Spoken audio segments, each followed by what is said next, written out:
He stood on the edge of the temple's grand veranda, gazing out at the endless cityscape of Coruscant.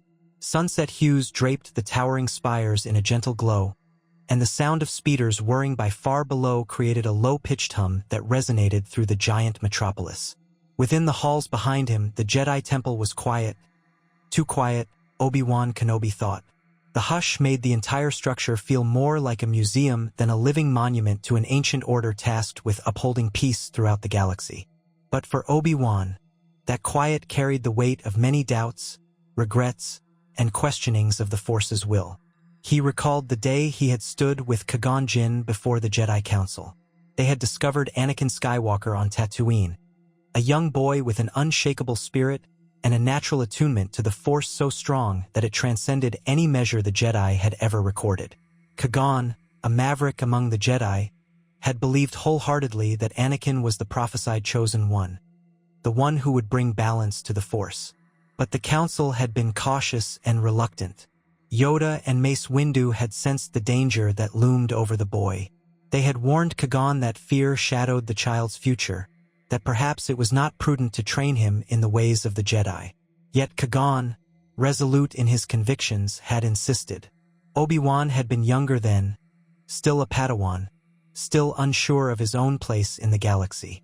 He had trusted Qui-Gon with his life, revered him as a mentor, and believed in Qui-Gon's unwavering sense of purpose. But the fateful duel with Darth Maul changed everything. Qui-Gon fell, and Obi-Wan, fueled by anger and heartbreak, struck down the Sith assassin. In the aftermath, Obi-Wan petitioned the Council to let him train Anakin, fulfilling his master's last wish. If only that day had gone differently, he sometimes mused. If only the Council had refused him more firmly, or if he himself had hesitated. But in that reality, Obi-Wan had trained Anakin Skywalker, forging a connection that would shape the fate of the galaxy for decades to come. Yet, in this timeline, something in Obi-Wan's spirit had faltered at the crucial moment. Standing before the Council in the immediate aftermath of his triumph and Qui-Gon's death, he found his words failing him.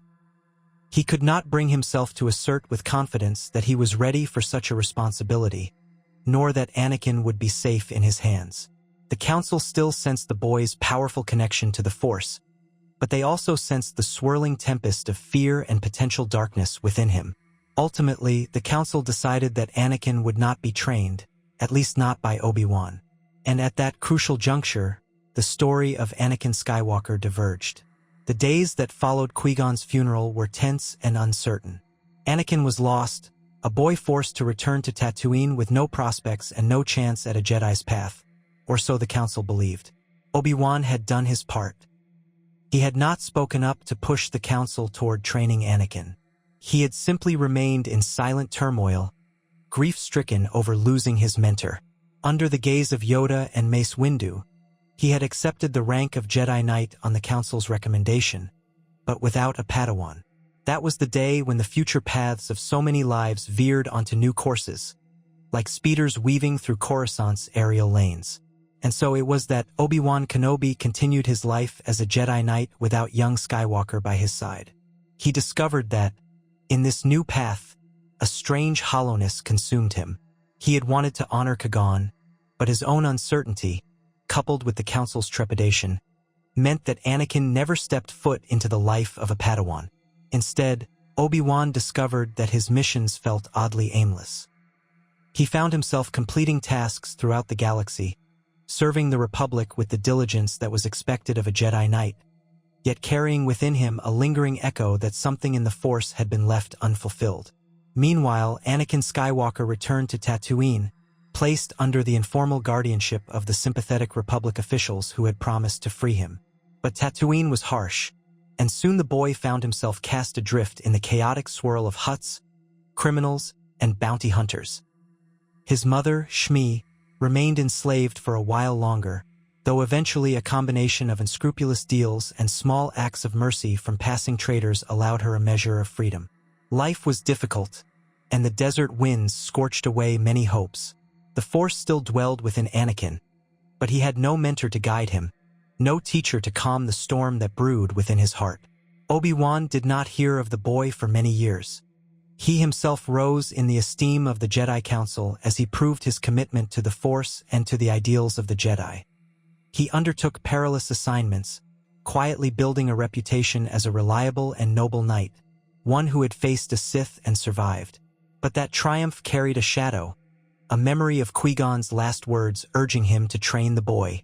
Obi-Wan often drifted into reveries, wondering if he had failed his master, or if perhaps he had done the galaxy a favor by letting the boy's fate lie elsewhere. He sensed the cosmic tapestry of the Force shift in subtle, disquieting ways. That shift brought with it fleeting nightmares of an unbalanced galaxy, of a lingering darkness, left unchecked. He felt the Force swirl with possibilities that he couldn't grasp. At times, Obi-Wan would speak privately with Yoda or Mace Windu. They would watch him with kind eyes, though eyes that were never fully free of concern, and they would remind him to trust in the Force. They never spoke openly of Anakin. They never told him that he had made the wrong choice, nor that the Council might have been mistaken. They simply pressed him onward in his duties, occasionally dispatching him to handle delicate negotiations or intervene in conflicts that threatened to escalate. Always, Obi-Wan strove to be a beacon of Jedi ideals. He hoped that, by pouring himself into the life of a knight, he might silence the quiet voice in the back of his mind asking about Anakin, about the boy's fate, about the prophecy that Qui-Gon had believed in so fervently. But the Force has a will of its own, and it is not so easily silenced. One day, many years after that fateful council session, Obi-Wan received an assignment to the Outer Rim world of Nal Hutta, where rumors of renewed Sith activity lingered like a faint echo from the past. Investigating potential Sith threats was not a task the Council took lightly, but the evidence was thin, nothing more than a handful of troubling reports of a masked individual wielding a crimson blade. Usually, these rumors turned out to be crime lords brandishing black market weaponry, or delusional acolytes playing at something they did not understand. Yet it was enough for the Council to send Obi-Wan on a discreet mission to uncover the truth. Nal Hutta was a treacherous world of swamps and hut palaces, not far from Tatooine in the grand scheme of the galaxy.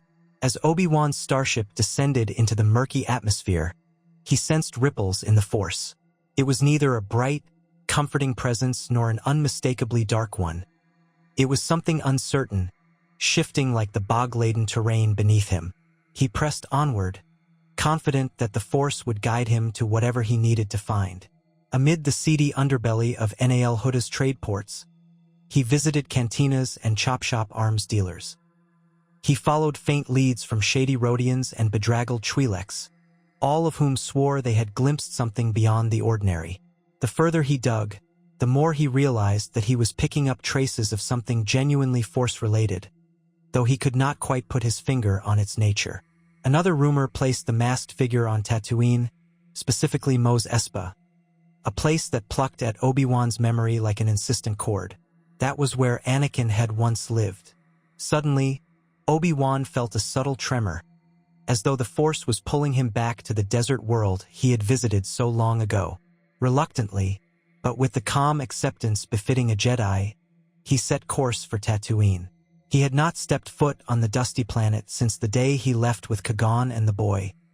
He recalled the scorching twin suns, the never-ending dunes, and the pervasive sense of hopelessness among the slaves. Landing his starship near Mos Eisley, he discovered that little seemed to have changed. Searing heat, swirling sands, unscrupulous merchants, and the watchful eyes of the Hutt's spies. But as he made his way toward the outskirts of the city, trusting in the Force to guide him, he felt the stirring sense of something more intangible. Possibility, fate.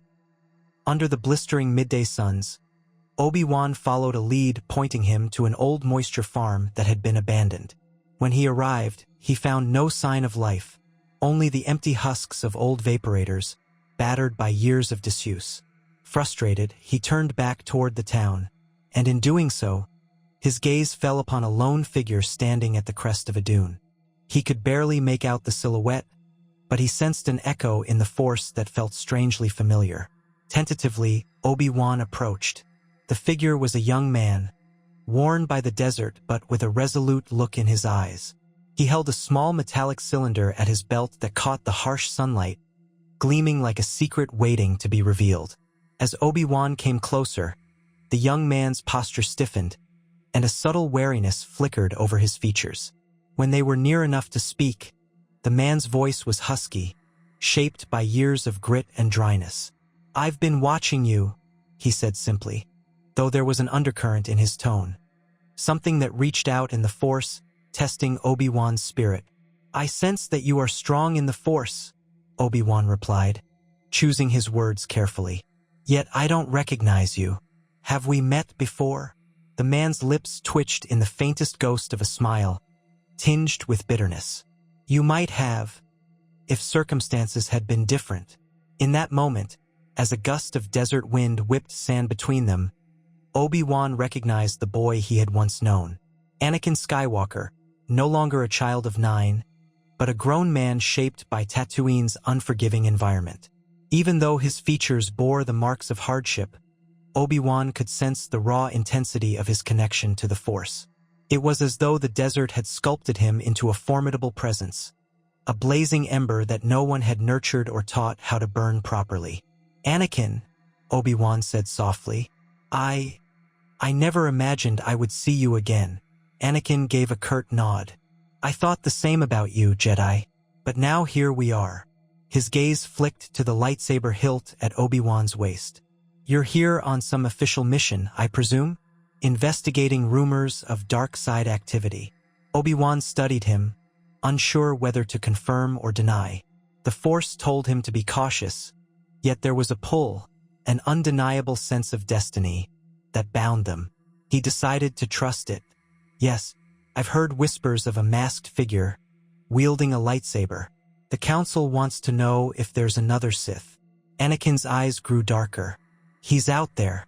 I've seen him. Or at least I've sensed him. He came through Mos Espa some time ago, looking for me, I think.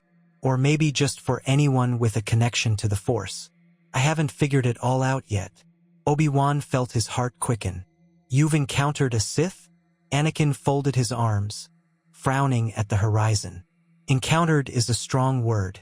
It was more like a few quick sightings. I've been trying to keep a low profile, but I can't hide my abilities forever. Sometimes you have to defend yourself or defend others." Word spreads quickly in the outer rim when someone can do things that normal beings can't. Obi-Wan wanted to ask Anakin 1,000 questions. About his life, his mother, how he had survived and grown into a Force sensitive with no guidance. But the stark reality of the desert and their chance meeting told him there was a more pressing matter at hand. "We should find him," Obi-Wan said. "If he truly is Sith, he poses a grave danger. The Jedi need to know." Anakin nodded in agreement, though there was a hint of skepticism in his expression. "You need me for that, don't you? The Force brought you here to me or me here to you. Either way, we can't deny it." It surprised Obi-Wan to hear Anakin speak so directly of the Force, as though he had, in his own way, made it a part of his life. Without formal training, Anakin's grasp of the Force must have been raw and intuitive, a double-edged sword that could either lead him to greatness or plunge him into darkness if left unchecked. "Yes," Obi-Wan admitted.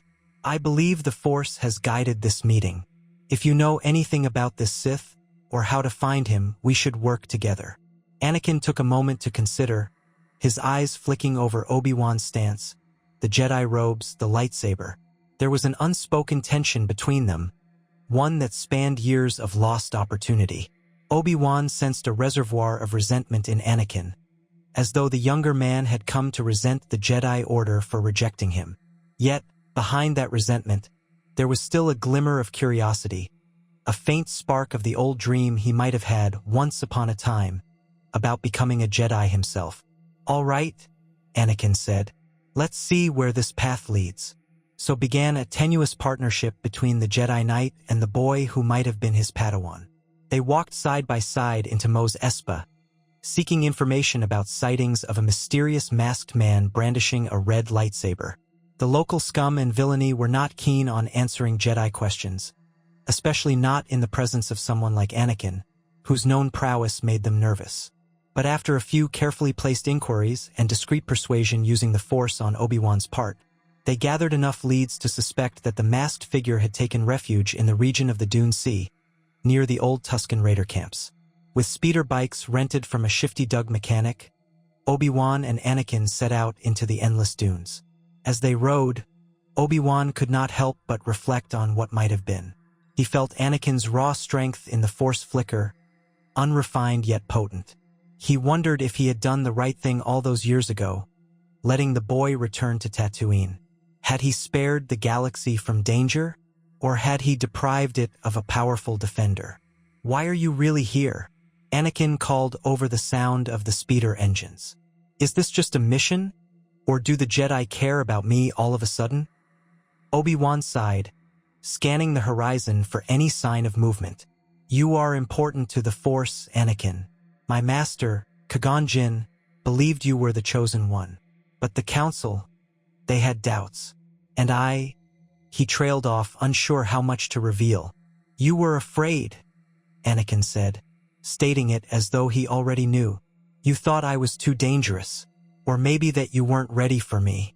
It doesn't matter now." It did matter to Obi-Wan, but he sensed that pressing the issue would only widen the gulf between them. Instead, he shifted the topic. "The Sith were tracking. Why do you think he's here on Tatooine?" Anakin tightened his grip on the speeder handlebars. "He's not just some random Sith. I think he's connected to the one that killed your master." "Darth Maul? Was that the name?" Obi-Wan's breath caught in his throat. "Yes, his name was Darth Maul. I killed him, but perhaps he had an apprentice. Or maybe the Sith orchestrate things beyond our understanding." Anakin's eyes flickered with a dangerous light. "You see, this is why I needed training. The galaxy isn't safe just because we have the Jedi. You can't protect everyone, especially when you're too bound by your rules and your council. Out here, you either learn to survive or you perish." Though the words stung, Obi-Wan recognized the bitter truth in them. Without Jedi discipline and the guidance of a mentor, Anakin had only his instincts and raw talent to rely upon. It was a marvel that he had not fallen into darkness already, seduced by Tatooine's harshness and the galaxy's cruelty. Yet, at the same time, Obi-Wan saw that the seeds of darkness might already be there, in the anger and resentment simmering below Anakin's surface. They rode until dusk, stopping near an outcropping of rocks that provided some shelter from the blazing suns. Darkness descended quickly, the temperature plunging. While they set up a small camp, Obi-Wan observed Anakin rummaging through a satchel. He retrieved a small device, a makeshift holoprojector, patched together from salvaged parts. It flickered to life, revealing a shaky image of a robed figure brandishing a red blade. Though the image was blurry, Obi-Wan felt his heart pound with sudden dread. There was something unmistakably malevolent about the stance of that figure. "Where did you get this?" Obi-Wan asked quietly. "Stole it from a smuggler who claimed he was selling Sith sightings. I doubted him at first, but then I remembered your story about Darth Maul and how the Jedi believed the Sith might be returning. So I kept it." Obi-Wan watched the projection cycle through a short clip. Though the figure's face was obscured by a mask, the style of movement and the sinister aura in the footage all but confirmed a connection to the dark side. "We have to find him," Obi-Wan said. "If he truly is Sith, then we have a responsibility to stop him before he can spread his influence." Anakin folded his arms, looking over the dunes. "Then we'll set out at first light." Night on Tatooine brought uneasy dreams for Obi-Wan. He sensed a swirling storm in the Force, one that carried echoes of regret and possible futures. In one vision, he saw himself standing alongside Anakin, the two of them facing a dark figure beneath a blood-red sky. In another, he saw Coruscant in flames, the Jedi temple shattered, and the galaxy quivering in chaos. Upon awakening, he wondered if these were premonitions or merely the product of his guilty mind. Anakin, by contrast, slept fitfully, occasionally muttering in his sleep about a mother he had failed to protect or about chains he could not break. At dawn, they continued their journey. After hours of scouring the dunes, they stumbled upon a trail of flattened sand that suggested a vehicle had passed through recently, heavy enough to leave tracks that the wind had not yet fully erased. It led toward a ridge of jagged rocks. Obi-Wan and Anakin dismounted their speeders, proceeding on foot with caution. The force felt heavier here, as though some presence stirred beneath the surface. They reached the mouth of a narrow canyon carved by ancient water flows. Anakin paused, tilting his head as though listening. Obi-Wan did the same, centering himself in the force. He caught a faint flicker, something akin to a heartbeat, but twisted. An oppressive sensation pressed down on him. They shared a quick glance, confirming they both felt it. Silently, they crept into the canyon. Shadows loomed, and the high walls funneled the wind into eerie howls. The atmosphere was oppressive, each step crunching in the sand, echoing in the stillness. Obi-Wan's heart beat faster as the presence in the force intensified. He signaled for Anakin to remain behind him, but the younger man shook his head, stepping forward. Obi-Wan hesitated, torn between his protective instincts and the knowledge that Anakin was no helpless child. A sudden spark of red ignited in the darkness ahead, casting dancing shadows on the canyon walls. A figure emerged, tall, clad in dark robes, his face hidden behind a metallic mask reminiscent of ancient Sith warriors. The hum of a crimson saber reverberated through the canyon. A sinister laughter echoed, distorting in the narrow space, as though mocking the Jedi and his untrained companion. "So, you've come," the figure said in a voice modulated by the mask. "The Jedi Knight and the Desert Wraith. I've sensed you both for some time." Obi-Wan ignited his own lightsaber, its blue glow colliding with the red to create a swirl of color that danced across the canyon walls. He felt a momentary surge of relief to know that in all these years, his dedication to the craft had not diminished. Yet the presence of the dark side here was formidable, and he knew he had to tread carefully. "I don't know who you are," Obi-Wan said, "but I will not allow the Sith to endanger this planet or any other." The masked man tilted his head. "Oh, how quickly you label me Sith. Perhaps I am, or perhaps I am something else." He shifted his gaze toward Anakin. "And you? The one who slipped through the Jedi's grasp. You reek of untapped power." Anakin stood rigid, eyes fixed on the red blade. A swirl of conflicting emotions coursed through him. Anger, curiosity, a flickering excitement. He recognized that this was the path he had almost taken, the path of a Force user. But it had been denied to him. The figure's words kindled something in him, something that Obi-Wan recognized as danger. "How do you know about me?" Anakin demanded. "I know more than you realize," the masked man said, stepping forward, saber at the ready. "I know the Jedi cowered at the threat you posed. I know your anger and your potential. The Force speaks to me of such things." Before Obi-Wan could respond, the masked man lunged. Their sabers clashed in a flurry of sparks, the canyon walls magnifying the sound of sizzling energy. Obi-Wan found himself on the defensive. This foe was skilled, far beyond a mere pretender. The masked man struck at cunning angles, leveraging the cramped space to his advantage. Obi-Wan's training kept him alive, but he sensed that the masked man's strength derived from cunningly harnessed darkness. Anakin circled them, searching for an opening. He had never been formally trained in lightsaber combat, but the Force guided his reflexes. When the masked man pivoted to attack him, Anakin leaped back with astounding agility, his muscle memory recalling the few moves he had taught himself from stolen holovids or from raw instinct. Their sabers grazed each other in a shower of sparks. Anakin felt the scorching heat of the blade pass dangerously close. The duel raged, and Obi-Wan realized that the masked man was exploiting their lack of teamwork. They had no practiced synergy. Each time one advanced, the other was forced to pull back. The masked man deflected Obi-Wan's expertly placed strikes and twisted to counter Anakin's unpredictable blows. A sneer echoed behind the mask as he toyed with them, apparently savoring the challenge.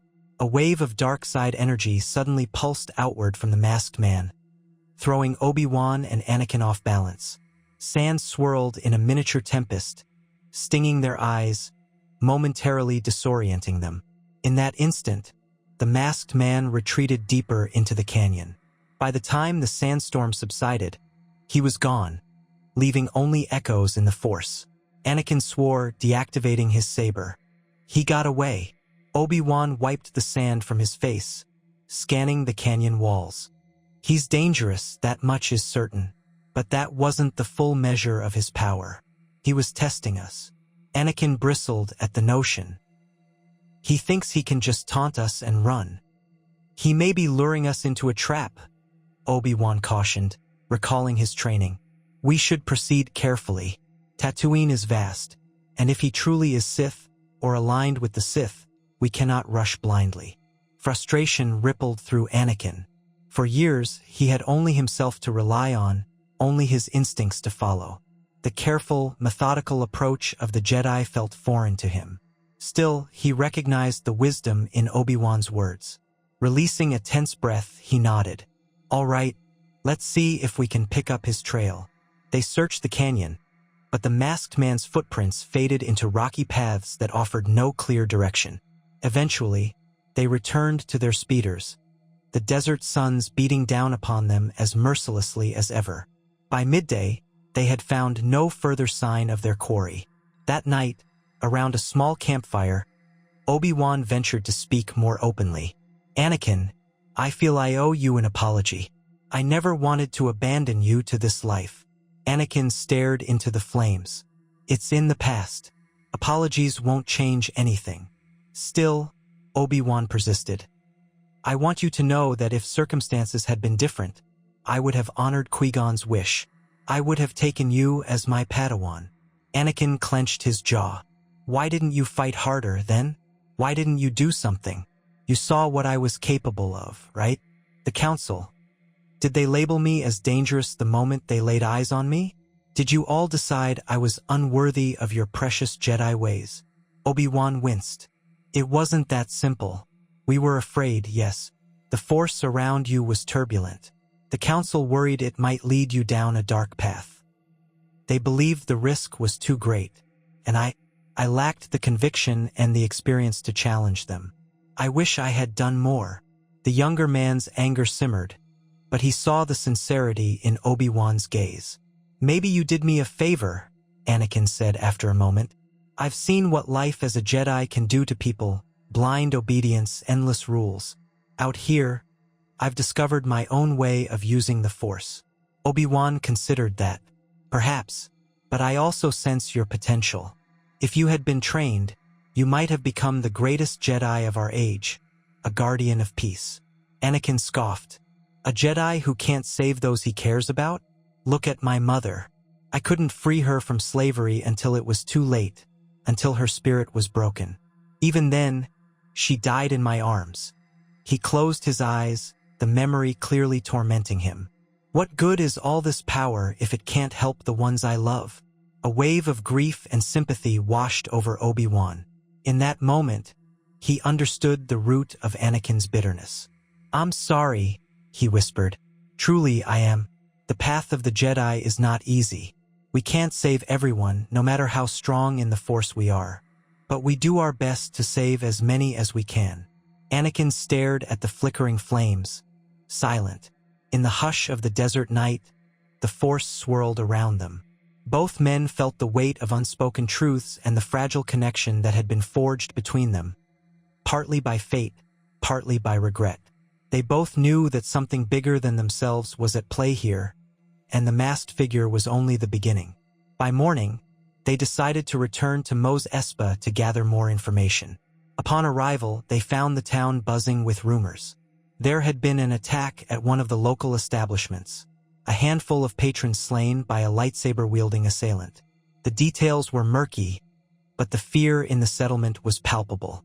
It was enough to confirm that the masked man remained on Tatooine, potentially drawing them out into a direct confrontation. They followed the trail of destruction to a small cantina at the edge of town. Ash marks scorched the walls, and the smell of burnt ozone still hung in the air. Locals claimed that the assailant had asked for the desert man with a lightsaber, and had left when no one provided an answer. Obi-Wan felt a shiver of dread. The masked man was hunting Anakin specifically, possibly to recruit him or to kill him. At first, Anakin seemed unfazed by the notion. He had lived with danger for most of his life, and the idea of being hunted did not alarm him as much as it might have alarmed others. Still, Obi-Wan could sense a conflict brewing within the younger man. There was a temptation in the masked man's power, an allure in the possibility of controlling one's destiny and unleashing the full fury of the Force. If Obi-Wan was not careful, he might push Anakin further into that temptation. Their investigation ultimately led them to a shabby docking bay on the outskirts of Mos Espa. According to a terrified mechanic, the masked man had forced him to repair a sleek starship, rumored to be equipped with advanced stealth systems.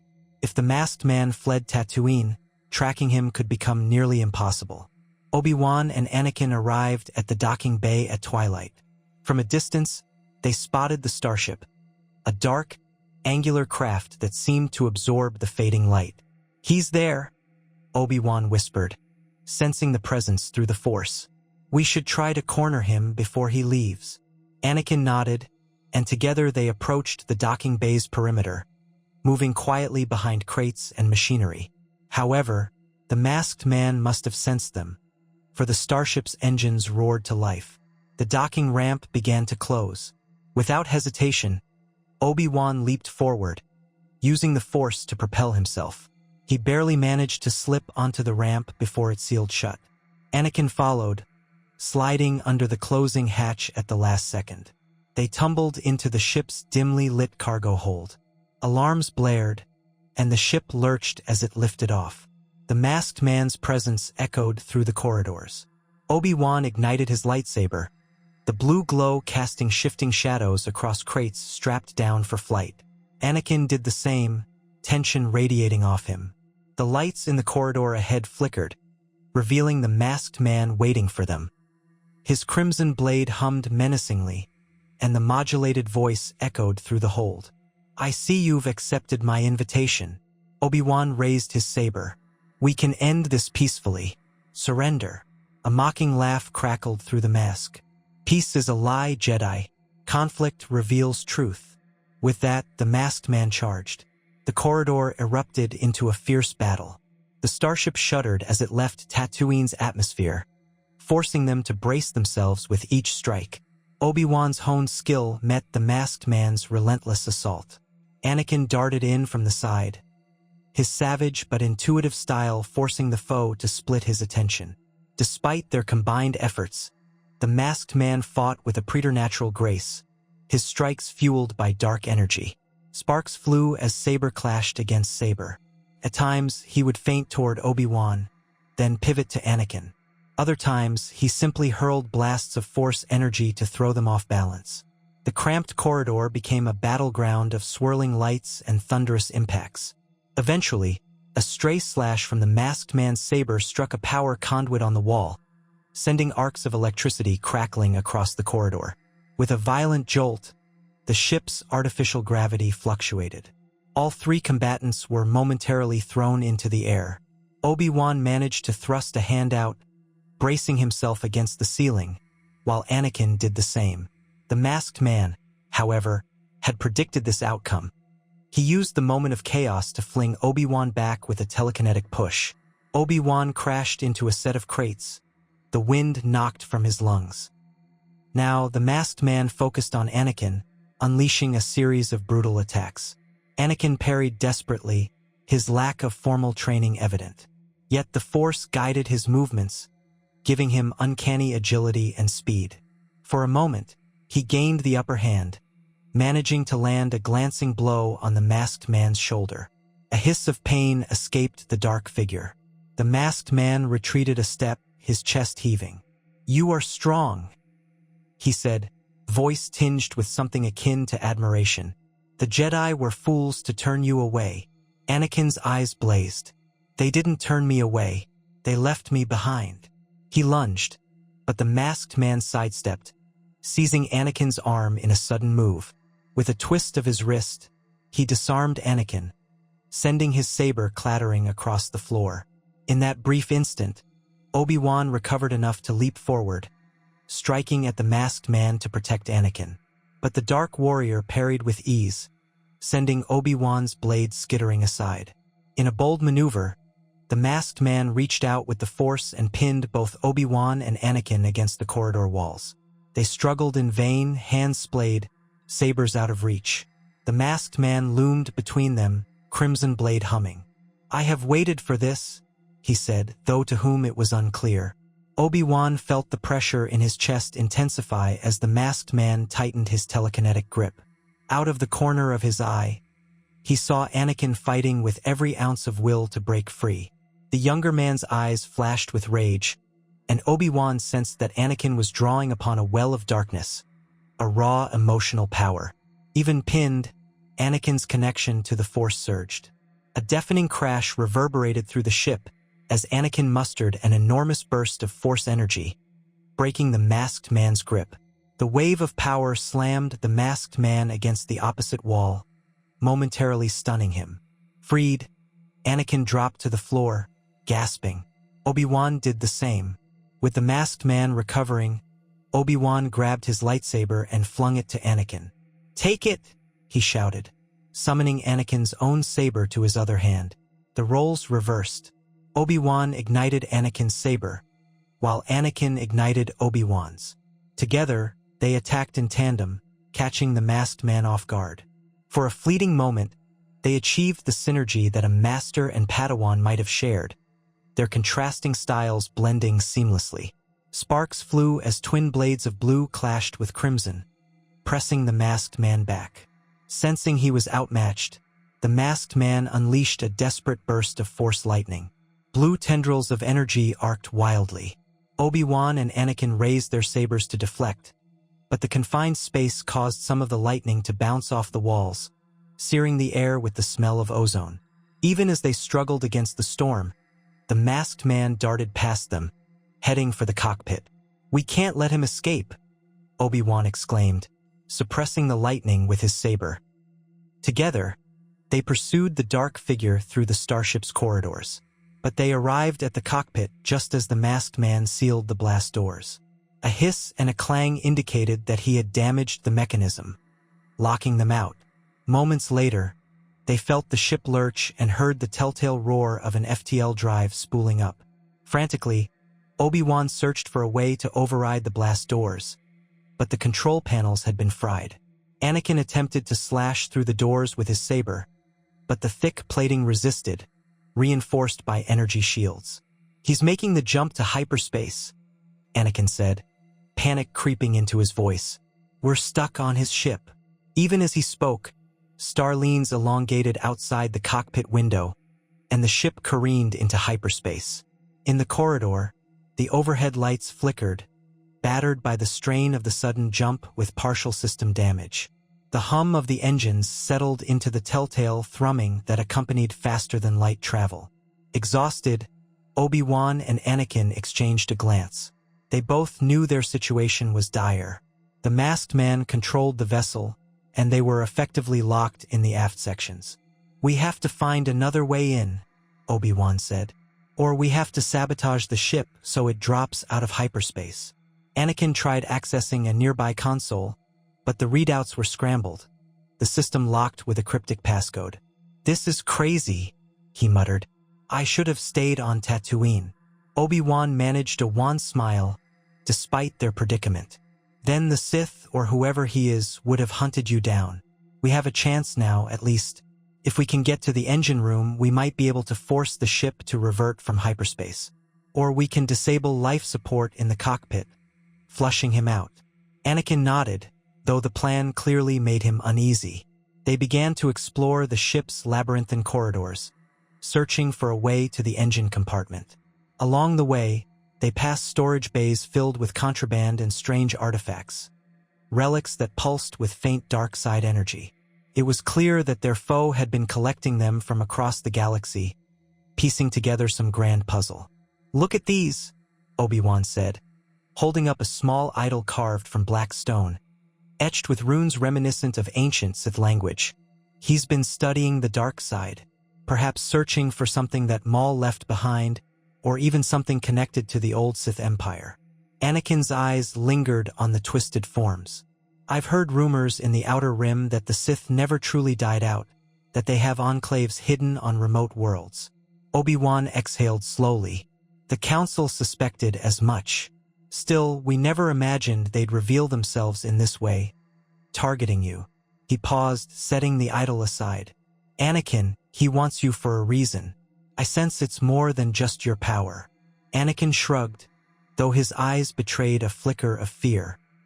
Perhaps he thinks I can unlock these artifacts or lead him to more. Maybe he wants to corrupt me. Maybe he wants me dead. With each step, Obi-Wan felt the Force weigh upon them, as if the starship itself was an extension of the masked man's will. Finally, they reached the engine room, a sprawling chamber of humming machinery and pulsing conduits. A protective energy barrier ringed the main drive core, shimmering with soft blue light. Obi-Wan recognized that they would need to bypass the security systems to manipulate the hyperdrive or sabotage the power flow. He also recognized the risk. Meddling with a hyperdrive mid-transit was exceedingly dangerous. As they approached the primary console, alarms suddenly blared to life. A robotic voice announced a security breach in the engine room. Turrets descended from the ceiling, sending volleys of blaster fire their way. Obi-Wan and Anakin leaped into action, deflecting the shots with lightsabers, maneuvering to avoid crossfire, and searching for an opening to destroy the turrets. Sparks rained down as one turret exploded, then another. The chaos lasted only seconds, but it reaffirmed that the masked man would not let them tamper with the ship's systems easily.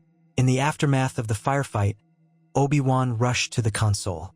"I'll try to disengage the hyperdrive," he said, attempting to interface with the controls.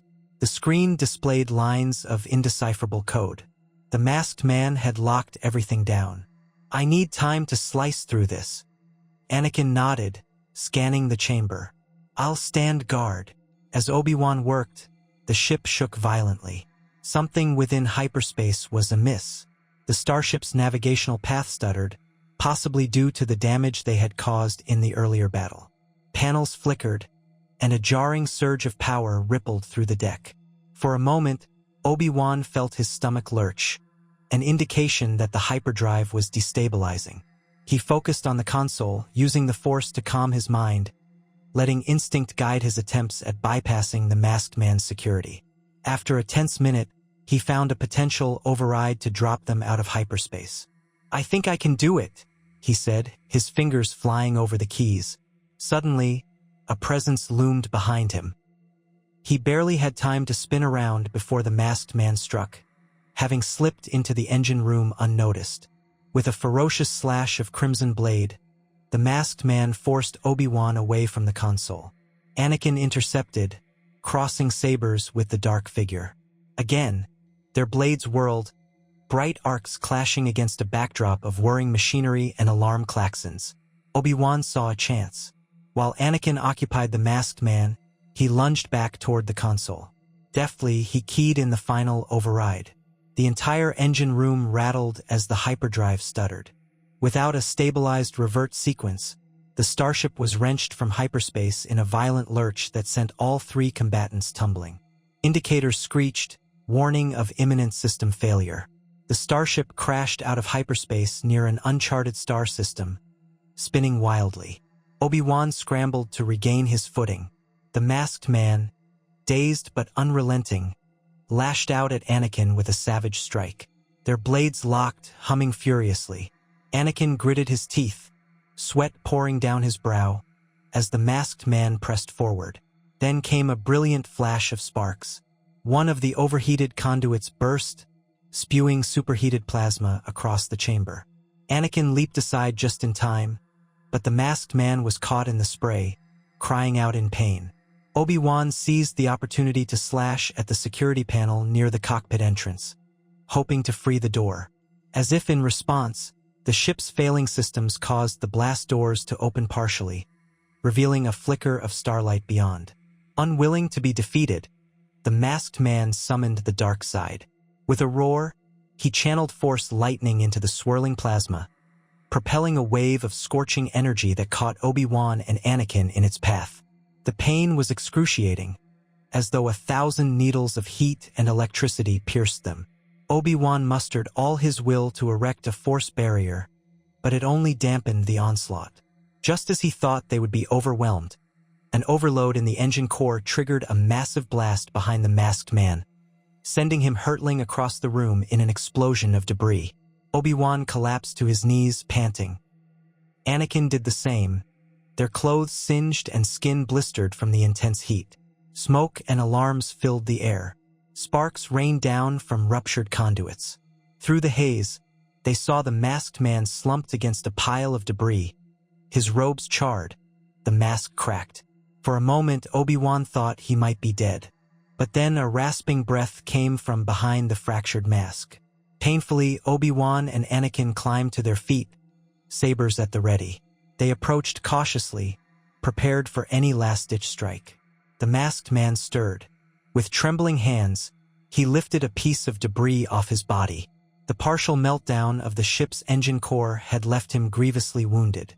Silence hung, punctuated only by the wailing of the starship's dying systems. Obi-Wan's eyes widened as the masked man's helmet fell away, revealing a face etched with ancient tattoos and twisted by the dark side. The man's hair was short, bleached by some unknown chemical process, his eyes burning yellow. His breath came in ragged gasps. You cannot stop us," he hissed, his voice no longer modulated by the mask. The Sith return.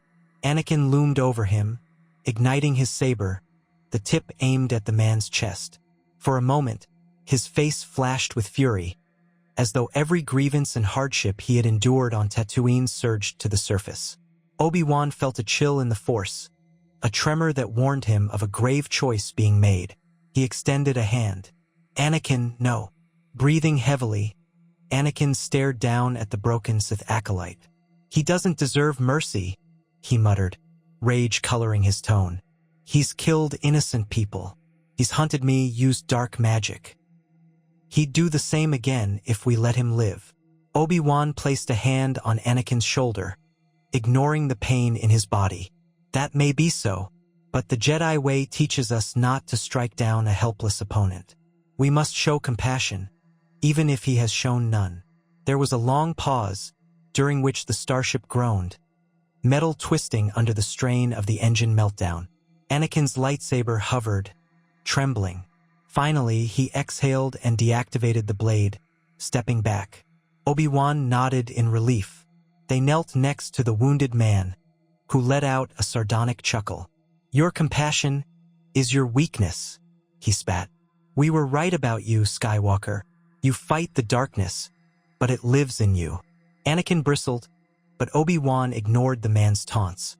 He searched for a medkit amid the scattered debris, intending to at least stabilize the wounds. Despite everything, the Jedi Code compelled him to save a life if possible. In the flickering light, he sensed the man's life force waning. A part of Obi-Wan wondered if he should question him about the Sith's broader plans, about how many more acolytes lurked in the shadows. But the starship shook violently again, warning lights indicating a catastrophic reactor failure. "We need to get to the escape pods," Obi-Wan said urgently. He turned to the masked man. "If you value your life, you'll come with us." The man laughed, weak and bitter. "I will not abandon the relics. They must not fall into Jedi hands." Anakin sneered. "You'd rather die than let us see your collection of twisted artifacts? You're insane." Obi-Wan stood, beckoning Anakin to do the same. "We don't have time for this. If he wants to perish with the ship, that's his choice." Though it pained him to leave anyone behind, even an enemy, the starship's meltdown was imminent. Guided by the rattling deck, Obi-Wan and Anakin sprinted through the corridors, the vessel's structural integrity failing around them. Explosions erupted in the distance. Fire licked through broken vents. They reached the docking bay where, miraculously, an escape pod still clung to its pylon. Obi-Wan smashed the release valve, forcing the pod's door open. Together, they stumbled inside, sealing the hatch as the final meltdown sequence began to escalate. Anakin hit the launch button. With a jolt, the pod detached, spiraling into the vacuum of space. They watched through the viewport as the starship erupted in a fiery burst, fragments scattering in all directions. For a moment, Obi-Wan felt sorrow that they had learned so little about the masked man's motivations or the larger Sith network. Yet they had survived, and so had the Force's champion, Anakin, the boy once touted as the Chosen One. Now adrift near an uncharted star system, their immediate concern was survival. The pod's sensors indicated a habitable planet not far off. After a tense journey of drifting and aligning thrusters, they landed on the planet's surface, which turned out to be a lush world of sprawling forests and glimmering rivers. The sensation of stepping onto solid ground again was a relief. They spent several days on that planet, awaiting rescue, living off the land. Together, they foraged for food, constructed a makeshift camp, and tended to their wounds. In the nights, under unfamiliar stars, Obi-Wan found moments to reflect on the fragile bond he now shared with Anakin. For all their differences, they had fought side by side. They had glimpsed the dark side's shadow looming over the galaxy, and they had chosen, against all odds, to stand against it together. Yet Obi-Wan also sensed that the journey was far from over. The masked man's words, about the Sith returning, about some grand design, clung to his mind. He felt the Force's subtle warnings, hinting that more conflicts lay ahead. The fact that Anakin remained untrained, powerful yet vulnerable, weighed heavily on him. The Council's decision had shaped so much of their reality, and it might one day threaten them all. On the third day, a Republic patrol ship picked up their distress signal. The vessel landed in a clearing near their makeshift camp, and a squad of troopers escorted them aboard. Obi-Wan informed the captain of the mission's outcome, withholding certain details about Anakin's identity. Still, the captain recognized that Anakin was not just an ordinary companion. "Where will you go?" Obi-Wan asked Anakin as they sat in the cargo hold of the patrol ship. "The Jedi Temple on Coruscant is the next stop for me. I need to brief the Council on what happened." Anakin tensed, old resentments flaring. "I have no place with the Jedi. You know that. Things can change," Obi-Wan pressed gently. "If the Council sees what you can do, if they understand the threat we face, perhaps they will reconsider. Perhaps I could train you even now as a late apprentice." Anakin's expression flickered with a complex mix of longing and fear. The notion of finally becoming a Jedi was laced with bitterness. How different would his life have been if they had accepted him earlier? Could he set aside that hurt and open himself to a new path? The galaxy felt uncertain, rife with dangers lurking in the shadows. Was the Jedi Order truly his best chance to harness his powers for good? Or would their rules only confine him, suffocating the freedom he had come to value? "I don't know," Anakin finally said, his voice quiet. "Let me think about it." Obi-Wan nodded, sensing that this was not the time to push. He simply placed a hand on Anakin's shoulder, conveying empathy. They had survived a crucible together, forging a fragile trust. Whether that trust would lead to Anakin's return to the Jedi, or to some other destiny, remained to be seen. When the Republic patrol ship reached Coruscant, the sprawling city planet came into view through the viewport, a tapestry of glinting spires and endless sky lanes. Anakin looked out at the metropolis with a mixture of awe and trepidation. For Obi-Wan, it was a familiar sight, but one now tinged with new uncertainties. The Jedi Temple's silhouette rose above the shining cityscape, a symbol of serenity amid the chaos of politics and commerce. They landed on a Republic military platform, a brisk wind carrying the mingled scents of engine exhaust and city life. Obi-Wan led Anakin through the hangar bays, eventually guiding him to a secluded terrace overlooking Coruscant's endless horizon. There they paused. Obi-Wan took a moment to collect his thoughts before reporting to the Council. He could imagine their expressions of shock upon hearing that Anakin Skywalker had been rediscovered, and that he remained untrained yet formidable. Anakin leaned against the terrace railing.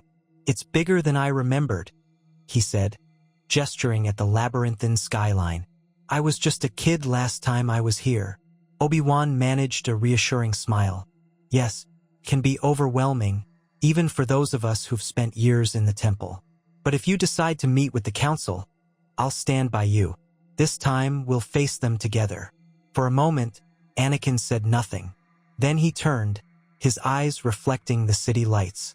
"All right, Let's see what they have to say. Obi-Wan guided him through the temple's towering gates, receiving more than a few curious glances from passing Jedi and temple guards. He could almost taste the tension in the air. The council had not forgotten the boy whose future had been so hotly debated. Now that boy had returned as a grown man, shaped by hardship and haunted by resentment. Outside the council chamber's doors, Obi-Wan paused. The echo of his last conversation here reverberated in his mind. The day he had failed to ask for Anakin's training. The day he had lost his chance to honor Qui-Gon's dying wish. He turned to Anakin, who stood there, arms crossed, eyes drifting across the ornate corridor. Obi-Wan took a steadying breath and entered. Inside, the council members sat in a circular arrangement. Mace Windu, Yoda, Ki-Adi-Mundi, Plo Koon, and several others regarded them with solemn expressions. Mace was the first to speak, his voice measured. Obi-Wan Kenobi, we sense a disturbance. You bring a visitor. Obi-Wan nodded. Masters, I present Anakin Skywalker. You remember him. A ripple of recognition passed through the council. Yoda's ears twitched, and he leaned forward on his cane. Skywalker returns to us, yes. Unforeseen, this is. Anakin stepped forward, his posture guarded. I didn't choose to come back, he said bluntly. We had a run-in with someone who may have been Sith. He's dead now, or we think so, but there could be more. Mace's gaze flicked between Obi-Wan and Anakin, evaluating them. We would hear the details, Obi-Wan. Leave nothing out. Obi-Wan recounted the tale, the rumored sightings of a Sith acolyte, the chase on Tatooine, the starship battle, and the near-catastrophic crash from hyperspace. He emphasized Anakin's role, how he had fought bravely, how his latent power had proven instrumental. As he spoke, he sensed the council's shifting currents of thought. Curiosity, concern, regret. When he finished, the chamber fell silent. Yoda closed his eyes, communing with the Force. At length, he opened them, a tired wisdom reflected in his gaze. Great darkness, I sense, swirling through the galaxy. If truly the Sith they are, then deeper is this threat than we knew. Ki-Adi-Mundi stroked his long chin. What of Skywalker's future? The council decided years ago that he should not be trained. Yet, perhaps that was a mistake. A faint flicker of satisfaction crossed Obi-Wan's heart, though he remained composed. Anakin, however, clenched his fists. You think? He said, bitterness creeping into his voice. You left me to rot on Tatooine. I've had to survive on my own for years, while you all sat here in your spires. Mace Windu met his gaze unflinchingly. The council's caution was not unwarranted. The darkness within you was, and still is, strong. It is still the question. Are you too far gone to be taught the Jedi way? Anakin tensed, and Obi-Wan sensed a spike of anger. Before the situation could escalate, Obi-Wan stepped in.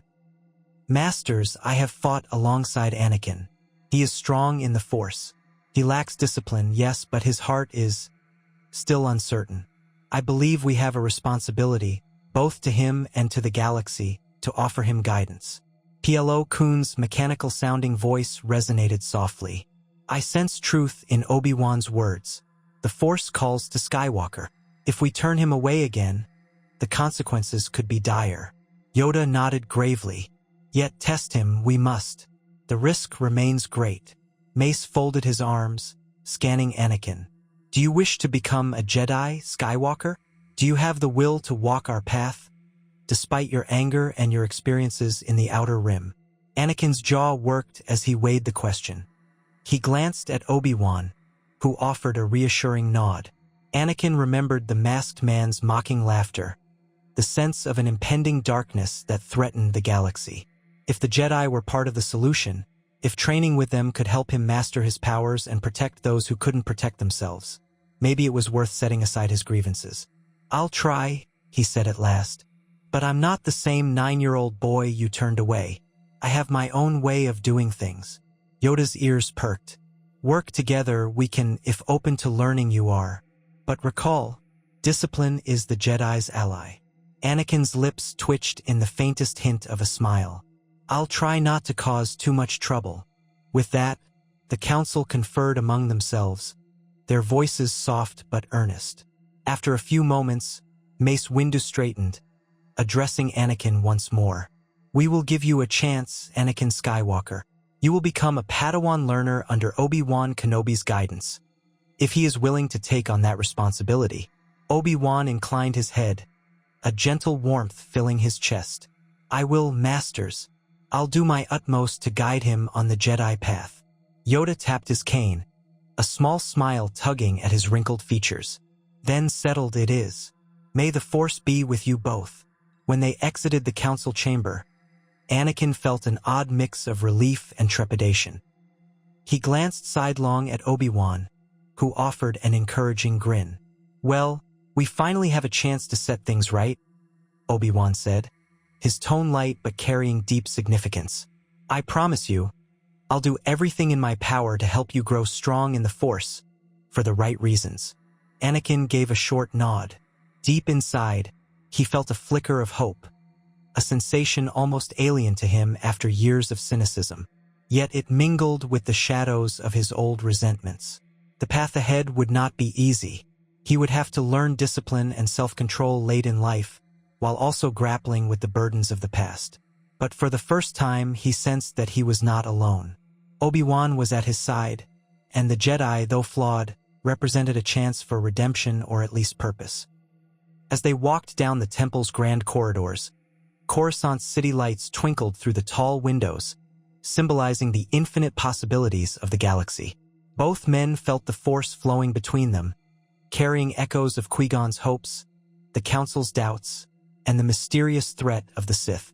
Their new beginning resonated like a chord plucked on the cosmic tapestry, full of potential to harmonize or to shatter under the weight of destiny.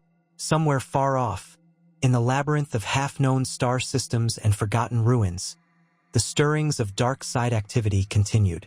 The masked man had not been the only acolyte, nor even the highest among them.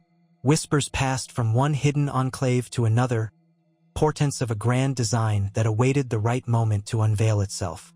And the Jedi, unsuspecting, navigated the precarious balance between light and dark. But for now, at least, Anakin Skywalker had stepped onto the path of the Jedi, guided by the very mentor who had once hesitated to take him on. Their bond, forged in the fires of conflict and regret, might hold the key to facing the challenges yet to come. And though the future remained veiled, the Force pulsed with a renewed sense of possibility, as though offering a second chance to all who walked its path, whether Jedi or once abandoned desert boy. In the hush of the temple, Anakin stood on a balcony overlooking Coruscant's dusk-lit skyline, the purple and orange glow painting the Durasteel towers. He inhaled the city's air, thick with promise and complexity, and wondered what kind of Jedi he would become. Could he protect those he loved? Could he stand against the darkness within himself? Behind him, Obi-Wan approached, offering a small holocron. "Lesson 1, he said gently, is learning to let go of your fear and anger. I'm here to help you with that." Anakin turned, meeting Obi-Wan's gaze. Slowly, he accepted the holocron. The city lights shimmered in his eyes, reflecting an uncertain but hopeful future. "I'm ready," he said, and in those words, he declared not only his willingness to learn, but his acceptance of a destiny set in motion so many years ago, when a small boy on Tatooine first dared to dream of the STA.